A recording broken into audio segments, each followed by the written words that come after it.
जी शर्मा जी के नेतृत्व में आज 1 साल पूरा हुआ है। वास्तव में कह सकते हैं कि इस प्रदेश में देश की आज़ादी के बाद जो 1 साल में जो उन्होंने जनहित के काम किए हैं वो बेमिसाल है। चाहे ERCP लागू करने की बात हो, चाहे किसान सम्मान निधि बढ़ाने की बात हो, चाहे डीजल पेट्रोल के दाम करने की बात हो, चाहे गैस सिलेंडर 450 रुपये करने की बात हो, चाहे पेपर लीक जो 2018 से 23 में राजस्थान की युवाओं के साथ बहुत बड़ा धोखा हुआ, उनका भविष्य अंधकारमय कर दिया।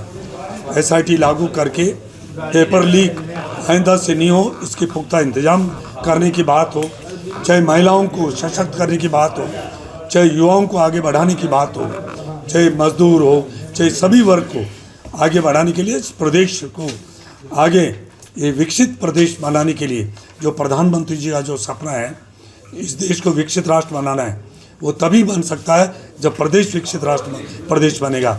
और इसके लिए 1 साल में भजनलाल जी शर्मा के नेतृत्व में अनेक ऐसे काम हुए हैं जो वास्तव में कई वर्षों से अटके हुए थे। और उन्होंने बहुत ऐसी घोषणाएं करी है जो उन्होंने पहला बजट पेश किया था। मैं कह सकता हूं कि प्रदेश में नहीं पूरे देश में उसकी सराहना हुई है। जो प्रधानमंत्री मोदी जी का जो सपना है कि इस देश को विकसित राष्ट्र बनाना है, उसके लिए मुख्यमंत्री भजनलाल जी ने 1 साल में उनके नेतृत्व में हमारी सरकार ने जो काम किया वो बेमिसाल है। और मैं कह सकता हूँ कि ये प्रदेश विकास की दृष्टि से देश में अग्रणी स्थान पर आएगा भजनलाल जी शर्मा जी के नेतृत्व में। और इसी वजह आज ये 1 साल पूरे होने पर प्रेस कॉन्फ्रेंस की गई है। उसमें हमारे और बहुत बड़ी खुशी की बात है कि आज हमारे मुख्यमंत्री भजनलाल जी शर्मा जी का जन्म दिवस है। हम तो ईश्वर से प्रार्थना करते हैं कि ऐसे ही जनहित के कार्य वो करते रहें, गरीब को गणेश मानकर काम करें और इस प्रदेश को विकास की दृष्टि से आगे बढ़ाएं। क्योंकि हमारी ये धरती 2 रंग की धरती है। ये बहुत ही हमारा राजस्थान पूरे देश में एक विशेष स्थान रखता है। और ये देश जब प्रदेश उन्नति करेगा तभी देश उन्नति करेगा। और उनके नेतृत्व में जो आने वाले जो 2028 तक है हमारा प्रदेश विकसित प्रदेश बनेगा, ताकि मोदी जी का जो सपना है विकसित राष्ट्र बनने का वो सपना पूरा हो। आपके माध्यम से अभी हमने इस प्रेस वार्ता के माध्यम से आपके समक्ष भाजपा के 1 साल के शासनकाल के कुछ कामों के बारे में बताया। मैं कुछ आंकड़े आपको तुलनात्मक रूप से देना चाहता हूं, जिससे ये सिद्ध हो कि 2023 दिसंबर तक और हम जब आपसे बात कर रहे हैं माननीय भजनलाल जी सरकार ने किस प्रकार प्रदेश के विकास में एक अंगा बहाई है। अब बात करें कालीबाई भील मेघाबाई छात्रा केंद्र, हम देखेंगे अब तक 2023 तक सिर्फ केवल 4232 महिलाओं को ये सहायता दी गई थी। और मैं जब आपसे बात कर रहा हूँ लगभग 24,517 महिलाओं को ये सहायता दी जा रही है। जब हम बात करते हैं स्कूली छात्राओं को साइकिल वितरण का, तो 2023 तक 0 यूनिट थी और आज की तारीख में लगभग 8.51 बालिकाओं को साइकिल वितरण किया गया। मैं बात करूंगा गौशालाओं के अंदर अगर सहयोग देने की, तो आप समझेंगे कि लगभग 733 करोड़ रुपए पिछले 2023 तक दिए गए थे।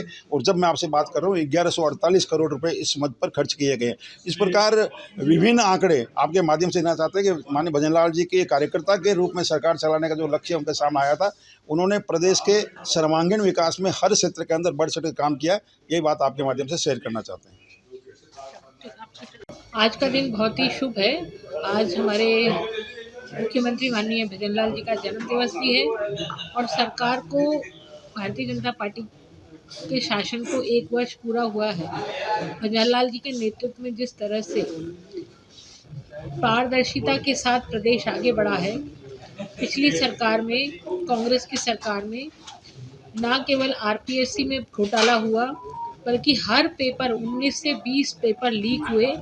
उसके कारण से युवाओं का भविष्य चौपट हो गया। माननीय मुख्यमंत्री जी ने आते ही सबसे पहले प्रदेश में SIT का गठन कर उन सब अपराधियों को सीखचों के अंदर डाला जिन्होंने युवाओं के भविष्य को चौपट किया।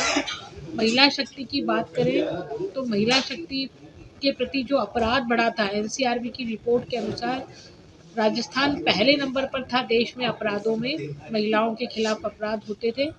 लेकिन 1 साल में राजस्थान में 7% अपराधों में कमी आई है। ये एक बहुत बड़ी बात है।